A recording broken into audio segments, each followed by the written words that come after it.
જૂનાગઢના ભેસાણની તાલુકા પંચાયત કચેરીમાં રાજકીય તણાવ, કારોબારી ચેરમેન મુકેશ સતાસિયા અને ધારાસભ્ય પ્રતિનિધિ વચ્ચે ઉગ્ર બોલાચાલી થતા ચેરમેનને મારી નાખવાની ધમકી આપતા પોલીસ ફરિયાદ નોંધાઈ છે।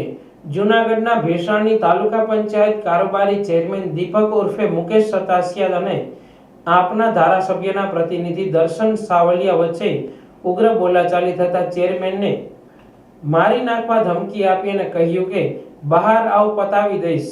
સ્વચ્છતા અભિયાનની બેઠક દરમિયાન આ ઘટના બની હતી। કારોબારી ચેરમેન દીપક ઉર્ફે મુકેશ સતાસિયાએ પોલીસ ફરિયાદ નોંધાવી છે।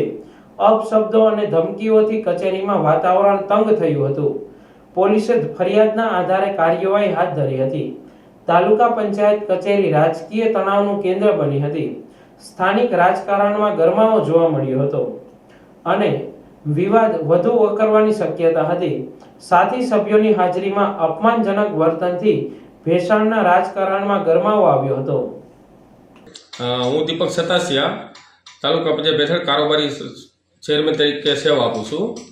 હું કાલે સવારે 11 વાગ્યાની આસપાસ હું અને મારા સાથી 2 સદસ્યો તાલુકા પંચાયતમાં મારી ચેમ્બરમાં બેઠા હતા। ત્યારે ભેસાણનો કોઈ દર્શન સાવલિયા કરી નિસમ ત્યાં આવેલ અને મારા ફોટા પાડવા લાગેલ। એટલે મેં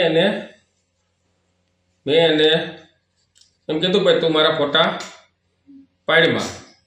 એટલે મને કે તું કોણ કે? એટલે મેં કીધું ભાઈ હું કારોબારી ચેરમેન છું। તો મને કહેતો હોય ભાઈ નંબર પ્લેટ કેમ નથી મારી? એટલે મેં કે ભાઈ અમારે નંબર પ્લેટ મારવી ન મારવી એ અમારી મરજીનો વિષય છે, પણ તું મને પૂછવારો કોણ એમ? એટલે એ કે હું ગોપાલ ટેલિયાનો પ્રતિનિધિ છું ને હું કહું ને એમ તમારે કરવું પડે। એટલે મેં કીધું ભાઈ રહેવા દે તું એ મગજમારી ખોટી કરે, તારે કામ હોય તો અંદર બેસ। તો જેમ આમ બોલવા માંડ્યો અને ગાળાગાળી કરવા માંડ્યો ને અને જાનથી મારી નાખવાની ધમકી આપી મને। એટલે મેં કીધું ભાઈ તું ચેમ્બર બહાર જવા નીકળી જા, ચેમ્બર બહાર જવા દે। એટલે કે તને બહાર નીકળે ઠોકી નાખું ને એવું વર્તન કર્યું મારી સાથે।